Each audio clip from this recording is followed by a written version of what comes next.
जय श्री कृष्णा। राधे राधे। आज अपने सुनेंगे वरुथनी एकादशी व्रत कथा।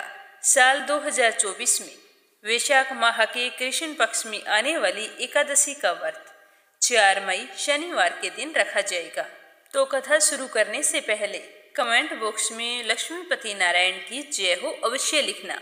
और अगर आपने मीरा भक्ति चैनल को सब्सक्राइब नहीं किया है तो जरूर करना। आपके अपने मीरा भक्ति चैनल के साथ प्यार और सहयोग बनाए रखें ताकि हमारी पुरानी परंपरा और रीति रिवाज बने रहे। बोलो विष्णु भगवान की जय हो। एक समय की बात है, धर्मराज युधिष्ठिर बोले कि हे भगवान, वैशाख मास के कृष्ण पक्ष की एकादशी का नाम क्या है और उस दिन व्रत करने का क्या फायदा होता है? व्रत करने की विधि क्या है और इस दिन हमें कौन सी कथा सुननी चाहिए? आप मुझे विस्तार पूर्वक बताइए। मैं आपको बारंबार नमस्कार करता हूँ। तो युधिष्ठिर की बात सुनकर भगवान श्री कृष्ण कहने लगे कि हे राजेश्वर, वैशाख मास के कृष्ण पक्ष में आने वाली एकादशी का नाम वरुथनी एकादशी है। यह एकादशी सौभाग्य देने वाली, सब पापों को नष्ट करने वाली तथा अंत में मोक्ष देने वाली है। अगर इस व्रत को कोई अभागिन स्त्री करती है तो उसको सौभाग्य मिलता है। इसी वरुथनी एकादशी के प्रभाव से राजा मधांता को स्वर्ग मिला था। वरुथनी एकादशी का फल 10,000 वर्ष तक तप करने के बराबर होता है। कुरुक्षेत्र में सूर्य ग्रहण के समय 1 मन सोना दान करने से जो फल हमें मिलता है, वही फल वरुथनी एकादशी के दिन व्रत करने से प्राप्त होता है। इस एकादशी के व्रत को करने से मनुष्य अपने जीवन के समस्त सुखों का भोग करता हुआ परलोक में स्वर्ग को प्राप्त होता है। शास्त्रों में बताया गया है कि हाथी का दान घोड़े के दान से श्रेष्ठ है। हाथी के दान से भूमि दान, भूमि के दान से तिलों का दान, तिलों के दान से सोने का दान तथा सोने के दान से अन्न का दान श्रेष्ठ है। अन्न दान के बराबर कोई दान नहीं है। अन्न से देवता, पितर और मनुष्य तीनों तृप्त हो जाते हैं। शास्त्रों में इसको कन्यादान के बराबर माना है। वरुथनी एकादशी के व्रत से अन्नदान तथा कन्यादान दोनों के बराबर फल मिलता है। जो मनुष्य लोभ के वश होकर कन्या का धन लेते हैं, वे प्रलय काल तक नरक में वास करते हैं या उनको अगले जन्म में विलाव का जन्म लेना पड़ता है। जो मनुष्य प्रेम एवं धन सहित कन्या का दान करते हैं, उनके पुण्य को चित्रगुप्त लिखने में भी असमर्थ हैं। उनको कन्यादान का फल मिलता है। अब मैं तुम्हें एकादशी के व्रत करने की विधि बताता हूँ। 10वीं के दिन से ये कई चीजें मैं आपको बता रहा हूँ, इनका त्याग कर देना चाहिए। कांसे के बर्तन में भोजन करना, मांस मदिरा का सेवन करना, मसूर की दाल, चने का साग, मधु, 10वीं तिथि की शाम को भोजन और स्त्री प्रसंग, इन सब चीजों का हमें 10वीं के दिन से त्याग कर देना चाहिए। व्रत वाले दिन जुआ नहीं खेलना चाहिए। उस दिन पान खाना, दांतुन करना, दूसरे की निंदा करना तथा चुगली करना एवं पापी मनुष्यों के साथ बातचीत करना, सब कुछ त्याग देना चाहिए। उस दिन क्रोध और मिथ्या भाषण का त्याग कर देना चाहिए। इस व्रत में नमक, तेल अथवा अन्न वर्जित होते हैं। हे राजन, जो मनुष्य विधिवत इस एकादशी को व्रत रखते हैं, उनको स्वर्ग लोक की प्राप्ति होती है। अतः मनुष्यों को पापों से डरना चाहिए और इस दिन व्रत रखकर इस व्रत के महात्म्य को पढ़ना चाहिए, क्योंकि इस महात्म्य को जो पढ़ता है उसे 1000 गौदान का फल मिलता है। इसका फल गंगा स्नान के फल से भी अधिक है। अब मैं तुम्हें वरुथनी एकादशी की कथा सुनाता हूँ। ध्यान पूर्वक सुनना, क्योंकि कोई भी व्रत हो, व्रत कथा के बिना अधूरा होता है। प्राचीन काल के समय में नर्मदा नदी के तट पर मधांता नाम का एक राजा राज्य करता था। वह बहुत ही दानशील तथा तपस्वी था। एक दिन जब वह जंगल में तपस्या कर रहा था, तभी ना जाने कहां से एक जंगली भालू आया और राजा का पैर चबाने लगा। राजा को बहुत ही अधिक दर्द हो रहा था, फिर भी वो अपनी तपस्या में लीन रहे। इतना दर्द होने के बाद भी राजा ने अपनी तपस्या को बीच में नहीं छोड़ा। वो आंखें बंद करके पूजा करते रहे। वो भालू राजा का पैर चबाते चबाते राजा को घसीटकर जंगल में ले गया। राजा बहुत घबरा गए, लेकिन उन्होंने क्रोध और हिंसा नहीं की। मन ही मन भगवान विष्णु से प्रार्थना करने लगे और करुण भाव से भगवान विष्णु से मदद मांगने लगे कि हे भगवान, मुझसे ऐसी कौन सी गलती हो गई जिसकी वजह से आज मेरी जान पर बन आई है। आप मेरी पुकार सुनो और इस भालू से मेरी रक्षा करो। तो उसकी पुकार सुनकर भगवान श्री हरि विष्णु प्रकट हो गए और उन्होंने अपने सुदर्शन चक्कर से भालू को मार डाला। तो राजा का पैर भालू पहले ही खा चुका था। तो इससे राजा बहुत ही दुखी हुए और हाथ जोड़कर विष्णु भगवान को प्रणाम करके कहने लगे कि हे भगवान, मुझसे ऐसी कौन सी गलती हो गई जिसकी वजह से आज मेरी ये हालत हो गई है। अब मैं तो चलने में असमर्थ हूँ, मैं मेरी प्रजा की देखभाल कैसे करूँगा। तो विष्णु भगवान कहने लगे कि वत्स, तुम शोक मत करो, तुम मथुरा जाओ और वरुथनी एकादशी का व्रत रखकर मेरी वराह अवतार मूर्ति की पूजा करो। उस व्रत के प्रभाव से तुम पुनः सुंदर अंगों वाले हो जाओगे। और रही बात पाप कर्मों की, तो जिस भालू ने तुम्हें काटा है, यह तुम्हारे पूर्व जन्म का अपराध था और इस जन्म में तुम मेरे परम भक्त हो।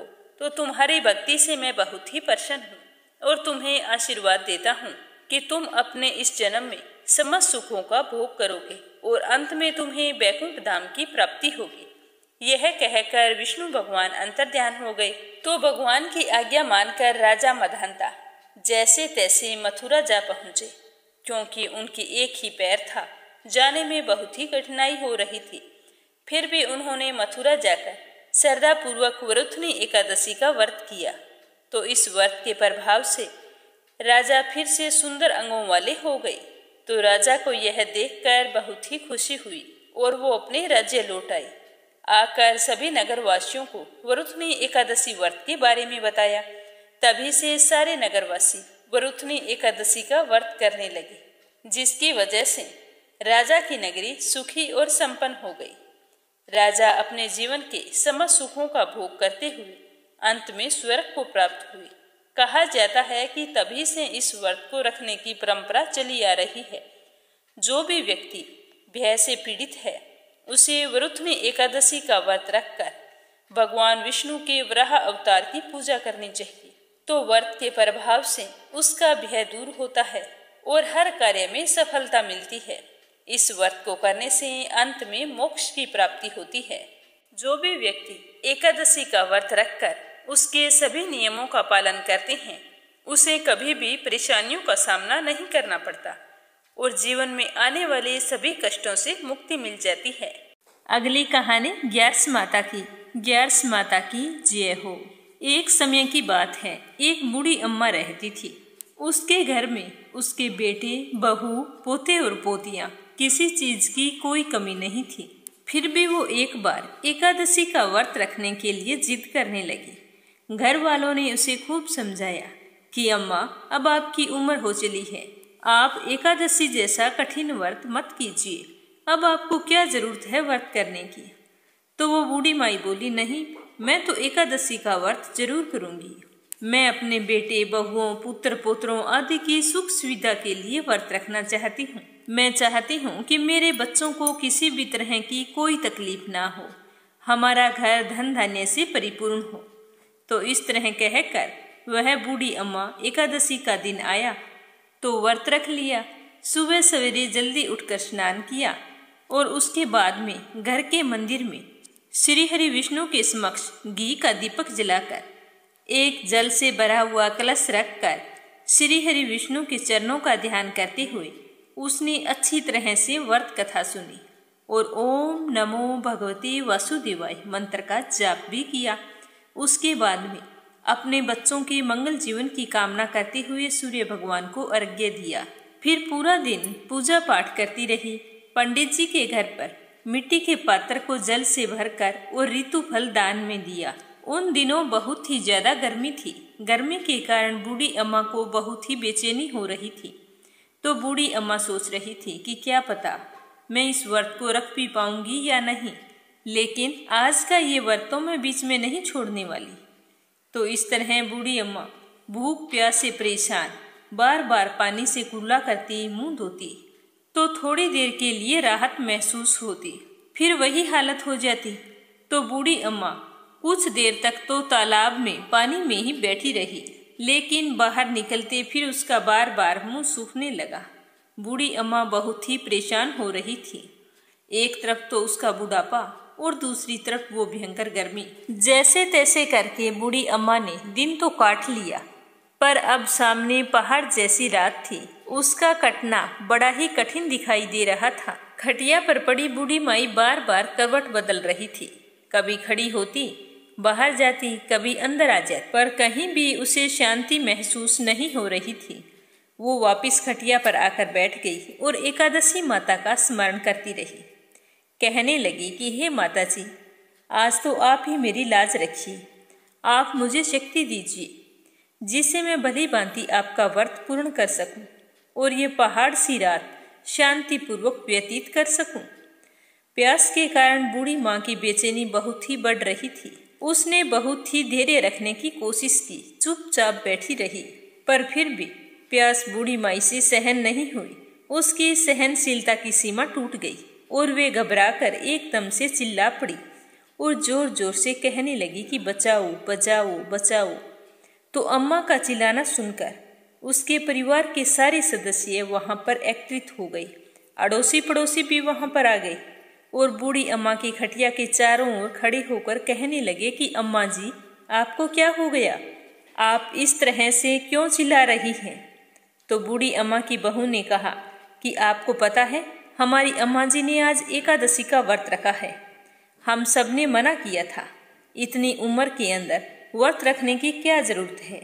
आज इन्हें कौन सी कमी है जो इन्हें व्रत रखने की नौबत आ गई? तो सारे लोग कहने लगे कि हाँ, सही बात है अम्मा जी, आपकी अब उम्र हो चली है। व्रत रखने के लिए शक्ति की जरूरत होती है। अगर शक्ति हो तो ही भक्ति होती है। अब एकादशी जैसा कठिन व्रत आपके बस की बात नहीं है। हम जैसे हट्टे कट्टे भी एकादशी का व्रत रखने में हिचकिचाते हैं और आपने बिना सोचे समझे एकादशी का व्रत रख लिया। तो बूढ़ी अम्मा कहने लगी कि भोजन तो मैं नहीं करूंगी और ना ही मैं पानी पीऊंगी। आज तो लगता है कि मेरे प्राण निकल जाएंगे। आप ऐसा करो कि एक छोटी सी मटकी पानी से भरकर मेरी छाती पर रख। तो यह सुनते ही उस बुढ़िया का पोता भागकर एक छोटे से घड़े में पानी लेकर आया और अपनी दादी की छाती पर धीरे से रख दिया। पात्र को छाती पर रखते ही थोड़ा सा आराम मिला। आराम मिलने के कारण बूढ़ी अम्मा को नींद आ गई। तो सारे कहने लगे कि चलो अब अपने भी आराम करते हैं। आधी रात बीत चुकी है, आधी रात और है। अब अम्मा को नींद आ गई है, जागने तक सवेरा हो जाएगा। तो इस तरह सब अपने अपने घर चले गए। बेटे बहू पोते पोती सब सो गए। तो एकादशी माता सोचने लगी कि ये बूढ़ी अम्मा बहुत कठोर है। दिन भर मैंने इसे कितना परेशान किया, फिर भी पानी पीने का नाम भी नहीं लिया। अब मुझे खुद जाकर इसकी परीक्षा लेनी होगी। यह सोच एकादशी माता मुर्गे का रूप लेकर रात को ही बांग लगाने लगी। तो मुर्गे की आवाज सुनकर दादी माँ की आंख खुल गई और उसने सोचा अभी लगता है भोर हो गई। तो वो जल्दी से खड़ी हुई और बाहर आई। बाहर आकर आसमान की ओर देखा तो आसमान में कहीं भी उन्हें प्रातःकालीन तारा दिखाई नहीं दिया। तो वो सोचने लगी कि ये मुर्गा क्यों और कैसे बोल रहा है। अभी तक तो जो तारिया उगता है जिसे देखकर मैं अनुमान लगाती हूँ कि सवेरा हो गया, वो भी नहीं निकला है। फिर ये मुर्गा कैसे बोल रहा है? इस तरह सोचते सोचते बूढ़ी अम्मा को फिर से प्यास लग गई। अब उनका मन विचलित होने लगा, लेकिन उन्होंने निश्चय कर रखा था कि व्रत को तो मैं पूरा करके ही छोड़ूंगी, चाहे भले ही मेरे प्राण क्यों ना निकल जाए। यह सोचकर वो खटिया पर जाकर लेट गई और एकादशी माता को याद करती रही। तो एकादशी माता ने एक बार फिर उसकी परीक्षा लेनी चाहिए। माता रानी एक छोटी सी बालिका का रूप धारण करके एक गिलास में शरबत लेकर उस बूढ़ी माई के सिरहाने आकर खड़ी हो गई और जोर से बोली कि दादी जी, सवेरा हो गया है, आप हाथ मुंह धोकर शरबत पी लीजिए। तो उस बच्चे की आवाज़ सुनकर बूढ़ी माई ने आंख खोली तो देखा कि उसके सिरहाने एक छोटी सी बच्ची शरबत का गिलास लेकर खड़ी है। तो इतना अच्छा शरबत देखकर बूढ़ी अम्मा का मन ललचाने लगा, लेकिन तभी उन्हें अचानक से याद आया कि आज तो मेरा एकादशी का व्रत है, मैं इस तरह से शरबत नहीं पी सकती। यह सोचकर उन्होंने फिर से अपनी आंखें बंद कर ली तो थोड़ी ही देर में उन्हें ऐसे लगने लगा कि जैसे उन्हें किसी ने कुएं में पटक दिया है। वे बड़ी देर तक उस कुएं में हाथ पांव चला रही है और मुंह को जोर से भींचकर बंद कर रखा था, कहीं पानी की बूंद मुंह में ना चली जाए। इस तरह वे अपनी दृढ़ता पूर्वक व्रत का पालन करती रही। थोड़ी देर बाद में अचानक से अम्मा को लगता है कि जैसे सामने आग जल गई है, जिससे भारी गर्मी हो गई है। प्यास के कारण प्राण निकल रहे हैं, लेकिन बूढ़ी अम्मा ने फिर भी पानी नहीं पिया। वो चुपचाप बैठी रही। थोड़ी ही देर में बूढ़ी अम्मा ने देखा कि बाहर प्रकाश दिखाई दे रहा है। ऐसा लग रहा है जैसे सवेरा हो गया। अम्मा ने फिर से बाहर निकलकर देखा तो अम्मा को समझ में आ गया कि सवेरा होने में अभी तक 3 घंटे बाकी है। यह जानकर वो शांतिपूर्वक इधर उधर घूमने लगी। तरह तरह से परीक्षा लेकर एकादशी माता को भी पता चल चुका था कि ये बूढ़ी अम्मा किसी भी प्रकार से अपने व्रत को नहीं तोड़ेगी। तो ग्यारस माता ने प्रसन्न होकर बूढ़ी अम्मा को आशीर्वाद दिया, जिसकी वजह से अम्मा के बचे हुए 2 घंटे बड़े ही सरलतापूर्वक पूरे हो गए। फिर सवेरा हो गया। सवेरा होते ही बूढ़ी अम्मा ने स्नान किया और भगवान विष्णु जी का पूजा पाठ किया और एकादशी माता की व्रत कथा सुनी। कथा सुनने के बाद में ब्राह्मणों को दक्षिणा देकर भोजन कराया और उसके बाद में श्री हरि विष्णु और एकादशी माता से व्रत में हुई भूल चूक के लिए माफी मांगी। उसके बाद जाकर जल ग्रहण किया और फिर अपने व्रत का पारण किया।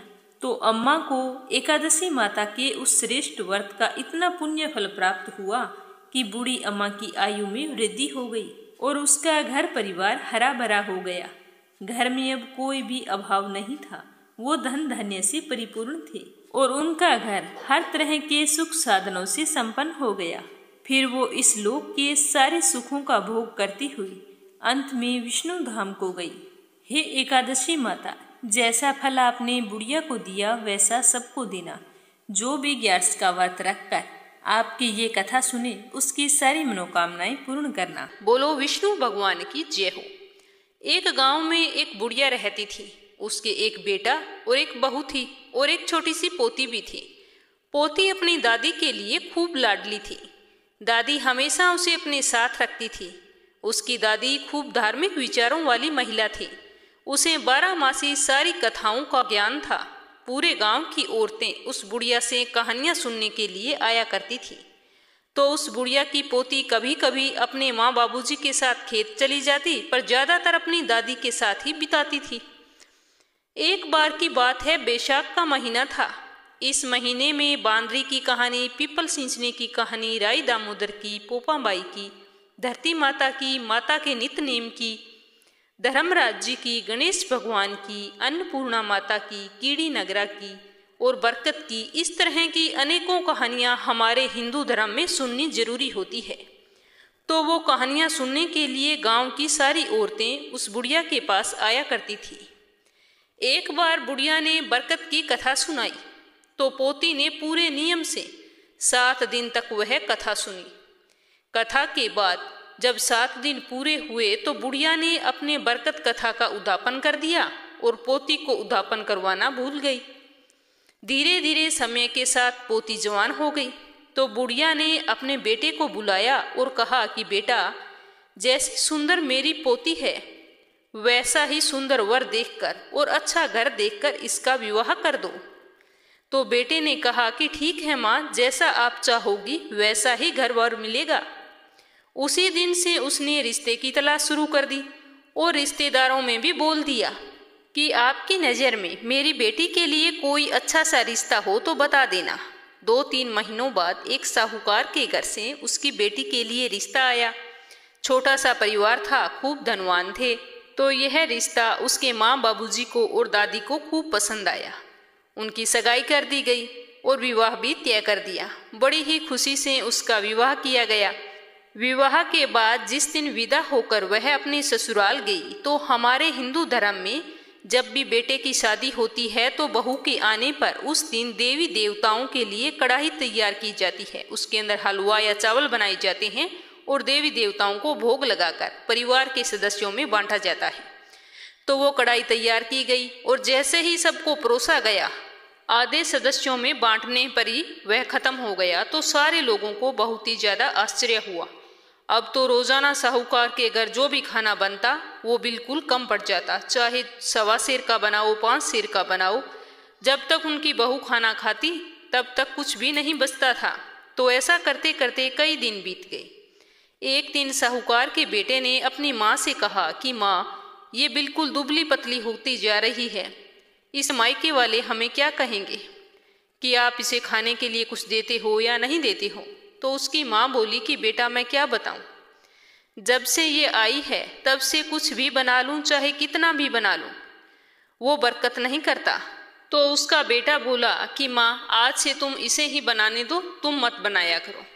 तो उसने अपने बहू से बोल दिया कि बेटा आज के बाद खाना तुम ही बनाओगी। तो उसने दूसरे दिन बनाया तो वैसा ही हुआ। घर के सारे सदस्यों ने भोजन कर लिया। जब वो खाने के लिए बैठी तो हांडी में कुछ भी नहीं था। तो वो चुपचाप आकर भूखी ही सो गई। तो उसके पति ने पूछा भी क्या बात है। तो उसने कहा मुझे नहीं मालूम, मुझे तो यहाँ आने के बाद एक अन्न का दाना भी नहीं मिलता। आप ऐसा करो, मुझे एक बार मेरे मायके ले चलो।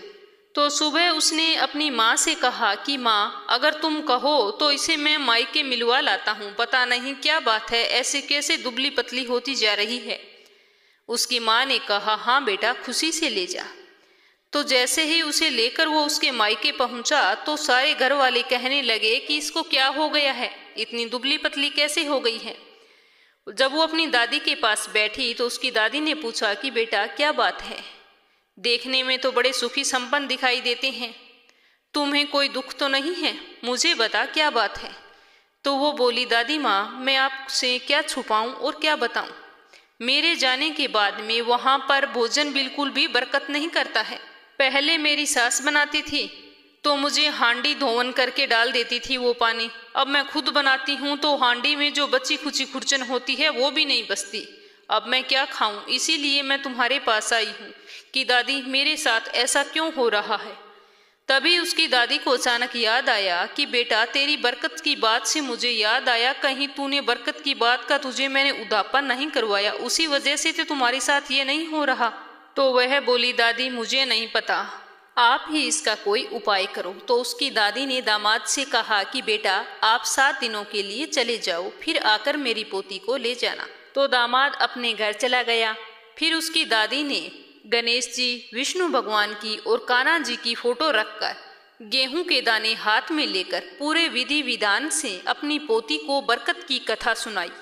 जब 7 दिन पूरे हो गए तो ठाकुर जी के मंदिर में जाकर 3 सिट्टा मिश्री, 7 लौंग टोपी वाले और एक गट्ट, उसके ऊपर 10 रुपए मोली से लपेट दिए और रोली से तिलक कर दिया, ऊपर थोड़े से अक्षत डाल दिए और वहाँ ठाकुर जी के मंदिर में जाकर वो 3 सिट्टा मिश्री होती है उसे चूल्हे की तरह रख दिए और उसके ऊपर वो गट रख दिया, गट के ऊपर 7 लौंग रख दिए और वहाँ पर भगवान से विनती की कि हे ठाकुर जी महाराज, मुझसे जो कुछ भी गलती हो गई हो वो क्षमा करो और मेरी पोती का जीवन सुख सौभाग्य से भर दो, इसके घर में अन्न धन की कोई कमी ना रहे, अन्न भी बरकत करे धन भी बरकत करे, जो गलती मुझसे हुई है उसकी सजा मेरी पोती को मत दो। यह कहकर बाद में चिड़ियों को बाजरी खिलाई और गोदे को गुड़ खिलाया। बाद में दादी पोती घर आ गई। दूसरे दिन उसका पति उसे लेने के लिए आ गया। जैसे ही वह उसे लेकर अपने घर गया तो उस दिन उसकी माँ ने कहा बेटा आज 7.25 सेर का भोजन तैयार करना। तो वह बोली माँ जी नहीं, आज मैं 1.25 सेर का ही भोजन तैयार करूँगी। तो वह बोली कि बेटा तेरे लिए कुछ नहीं बचेगा। उसने कहा कोई बात नहीं है। तो उसने उस दिन 1.25 सेर की कढ़ाई बनाई। तो उसके सास ससुर ने, उसके पति ने भोजन कर लिया। फिर भी पीछे कढ़ाई भरी पड़ी थी, उसने भी भोजन कर लिया, फिर भी कढ़ाई भरी पड़ी थी। तो यह सब कुछ देखकर उसकी सास को बहुत ही आश्चर्य हुआ। उसने पूछा कि बेटा ये सब कुछ कैसे हुआ। तो उसने बता दिया कि बचपन में मैं मेरी दादी माँ के साथ में बरकत की कहानी सुना करती थी और उसका उद्यापन नहीं किया, उसी की वजह से ये सब कुछ हुआ था।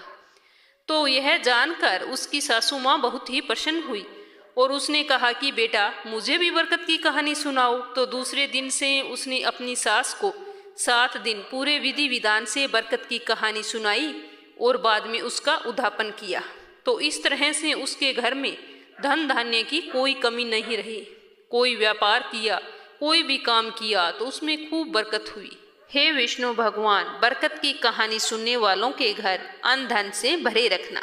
अब सुनेंगे लप्सी और तपसी की कहानी, जो हर व्रत कथा के बाद में अवश्य सुननी चाहिए कि लप्सी का फल लप्सी को मिले, तपसी का फल तपसी को मिले और हमारी कहानी का और हमारे व्रत का पुण्य फल हमें मिले।